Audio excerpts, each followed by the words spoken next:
నిన్ను కింద పడుకోబెట్టే అంత శాడిస్ట్నైతే నేను కాదులే.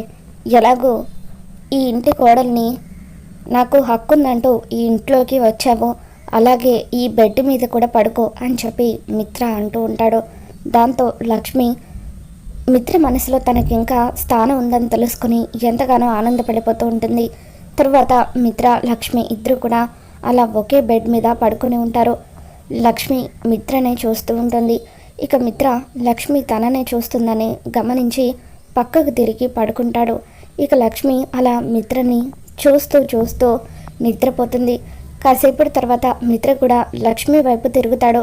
అలా నిద్రపోతున్న లక్ష్మి వైపు మిత్ర అలాగే చూస్తూ, అసలు నన్ను మోసం చేయాలని నీకు ఎందుకు అనిపించింది?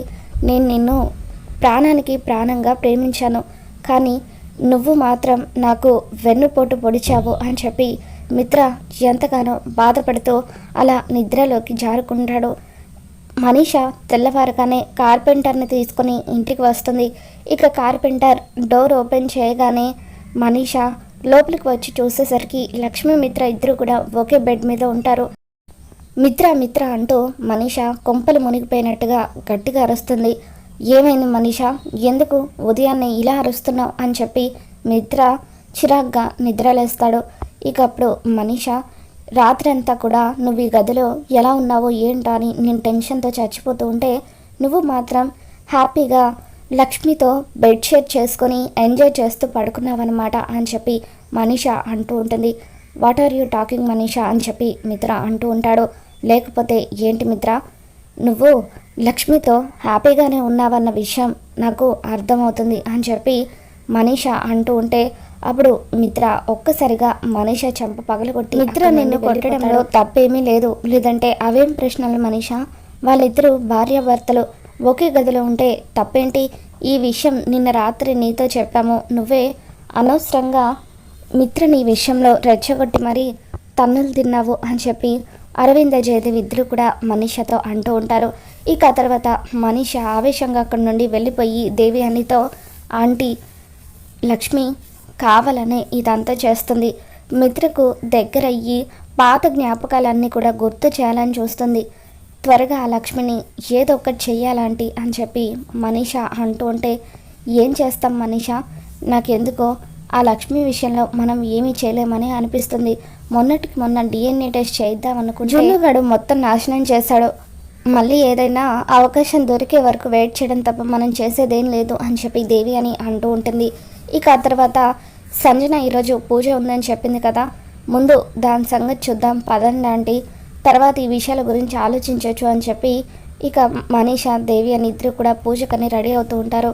ఇంట్లో అంతా కూడా రెడీ అవుతారు. ముందుగా వివేక్ రెడీ అయ్యి కిందకి వచ్చి, వదిన, పెద్దమ్మ, పెద్దనాన్న, అన్నయ్య అందరూ రండి, పూజకు టైం అవుతుంది అని చెప్పి అంటూ ఉంటే ముందుగా లక్ష్మి వివేక్ దగ్గరకు వచ్చి, ఏంటి వివేక్ పెళ్లి కొడుకులాగా రెడీ అయ్యావని చెప్పి అడుగుతూ ఉంటుంది. ఈరోజు పూజ ఉంది కదా వదిన, అందుకే ఇలా రెడీ అయ్యాను అని చెప్పి వివేక్ అంటాడు. ఇంతకీ జాను ఎక్కడా అని చెప్పి అరవింద్ అడుగుతూ ఉంటుంది. జాను అని చెప్పి లక్ష్మి పిలుస్తూ ఉంటే ఇక పట్టు చీర కట్టుకొని పెళ్లి కూతురులాగా జాను కిందికి నడుచుకుంటూ వస్తూ ఉంటే, ఇదేంటి జాను పెళ్లి కూతురులాగా రెడీ అయిందని చెప్పి మనీష దేవి అనితో అంటూ ఉంటుంది. దాని మొహంలే ఏదో కాస్త కాస్ట్లీ పట్టు చీర కట్టింది కదా, అందుకే అలా అనిపిస్తుందేమో, దాని మొహానికి పెళ్లి రాత ఎక్కడ రాసి పెట్టుంది అని చెప్పి దేవి అని అంటూ ఉంటుంది. ఇక ఆ తర్వాత వివేక్, త్వరగా పదండి అన్నయ్య టైం అవుతుంది అని చెప్పి ముందు లక్ష్మి మిత్ర అరవింద వాళ్ళని తీసుకొని గుడికి వెళ్తూ ఉంటాడు. ఆంటీ మనం వెనకల కారులో వెళ్దాం అని చెప్పి మనీష అంటూ ఉంటుంది. సంజన గుడి దగ్గర ఏర్పాట్లన్నీ కూడా చేస్తూ ఉంటుంది. పంతులు గారితో మాట్లాడేస్తుంది. ఇక పంతులు గారు సంజనతో, ఎక్కడమ్మా మీ వాళ్ళు, ముహూర్తం టైం అవుతుంది, త్వరగా రమ్మని చెప్పు అని అంటూ ఉంటారు. అదిగోండి మా వాళ్ళు వచ్చేసారు అని చెప్పి సంజన పరిగెత్తుకుంటూ వివేక్ దగ్గరికి వస్తూ ఉంటుంది. వచ్చేసావా అన్నయ్య, జాను ఎక్కడ అని చెప్పి అంటూ ఉంటే, అదిగో జాను కూడా వస్తుంది అని చెప్పి మెట్లెక్కుతూ వస్తున్న జాను వాళ్ళను వివేక్ చూపిస్తాడు.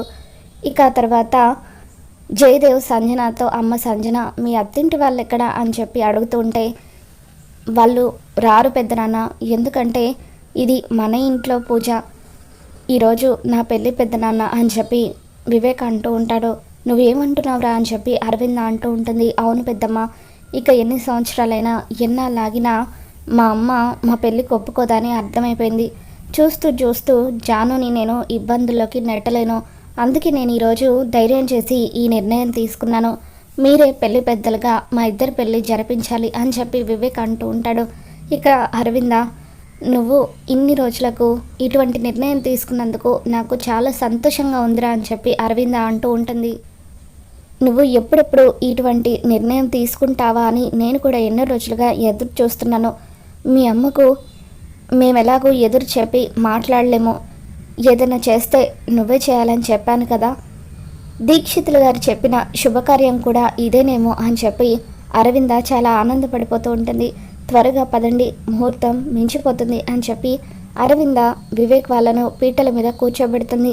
మరోపక్క లక్ష్మి, ఏంటి వివేక్ ఇది, మీ అమ్మను కాదని నువ్వు ఈ నిర్ణయం తీసుకోవడం వల్ల రేపు నా చెల్లెలు ఇబ్బందులు పడాల్సి వస్తుంది, మోసం చేసి పెళ్లి చేసుకున్నావంటూ మీ అమ్మ నా చెల్లెల్ని ఎన్నో మాటలు అంటుంది అని చెప్పి అంటూ ఉంటే, లేదొదినా, ఇకపై నేను ఇబ్బంది పెట్టదలుచుకోవడం లేదు. మొన్నటికి మొన్న మా అమ్మ ఎంత పని చేసిందో చూసావు కదా అని చెప్పి, ప్లీజ్ అన్నయ్య, ప్లీజ్ వదిన, దయచేసి నా నిర్ణయానికి అడ్డు చెప్పకండి అని చెప్పి జాను ఈరోజు ఎలాగైనా సరే నా భార్య అవ్వాల్సిందే అని చెప్పి అంటూ ఉంటాడు. అబ్బాయి తల్లిదండ్రులు వచ్చి ఇలా కూర్చోండి అని చెప్పి పంతులు గారు అంటూ ఉంటే వివేక్ పక్కన అరవింద జయదేవ్ ఇద్దరు కూడా కూర్చుంటారు.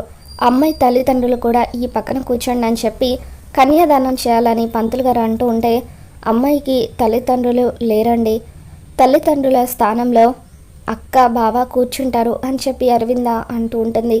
దాంతో లక్ష్మీ మిత్ర ఇద్దరు కూడా జంటగా జాను పక్కన కూర్చొని పూజ జరిపిస్తూ ఉంటారు. ఇక ఆ తర్వాత తాళి కట్టే ముందు ఒకసారి అబ్బాయి అమ్మాయి ఇద్దరు వెళ్ళి దేవుడికి దండం పెట్టుకొని రండి అని చెప్పి పంతులు గారు అంటూ ఉంటారు. దాంతో జాను గుడిలో ఉన్న దేవుడికి దండం పెట్టుకోవాలని చెప్పి వచ్చి దండం పెట్టుకుంటూ ఉంటుంది. దేవుడా, వివేక్ తీసుకున్న నిర్ణయం సరైనదో కాదో నాకు ఏమీ అర్థం కావట్లేదు. ఒకవేళ ఈ పెళ్ళి జరిగితే ముందు ముందు నేను అత్తయ్యతో ఎన్ని ఇబ్బందులు పడాల్సి వస్తుందో కూడా నాకు తెలీదు అని చెప్పి అలా జాను దండం పెట్టుకుంటూ ఉంటే, మరో పక్క లక్ష్మి జయదేవ్తో, మామయ్య గారు, నాకెందుకో ఈ పెళ్ళి కరెక్ట్ కాదని అనిపిస్తుంది. ఇప్పటికే నేను చేయని తప్పుల వల్ల ఈ ఇంట్లో ఎన్నో నిందలు అనుభవిస్తున్నాను. ఇప్పుడు తెలిసి నా చెల్లెలు ఈ తప్పు చేయడం వల్ల రేపు ఎన్నో మాటలు పడాల్సి వస్తుంది, నరకం అనుభవించాల్సి వస్తుంది. అసలు నా చెల్లెలకి మనశ్శాంతి అనేది ఉండదు. ఇదంతా జరిగే కంటే ఈ పెళ్ళి జరగకపోవడమే మంచిదని నాకు అనిపిస్తుంది. వెంటనే నేను ఈ పెళ్ళిని ఆపాలని చెప్పి లక్ష్మి పరిగెత్తుకుంటూ వస్తూ ఉంటుంది. మరో పక్క వివేక్ లక్ష్మి మాటలు వినేస్తాడు. వదినేంటి ఈ పెళ్లి జరగకూడదని ఇంతలా పట్టుబడుతుంది, ఎట్టి పరిస్థితుల్లోనూ ఈ అవకాశాన్ని నేను చేజార్చుకోకూడదు అని చెప్పి వివేక్, సంజన త్వరగా ఆ తాళినివ్వు అని చెప్పి ఆ తాళిని తీసుకొని దండం పెట్టుకుంటున్న జాను దగ్గరికి పరిగెత్తుకుంటూ వచ్చి తన మెడలో తాళి కట్టేస్తాడు. మరో పక్క మనీషా దేవి అని ఇద్దరు కూడా వచ్చి అక్కడ చూసేసరికి పెళ్లి ఏర్పాట్లు ఉంటాయి.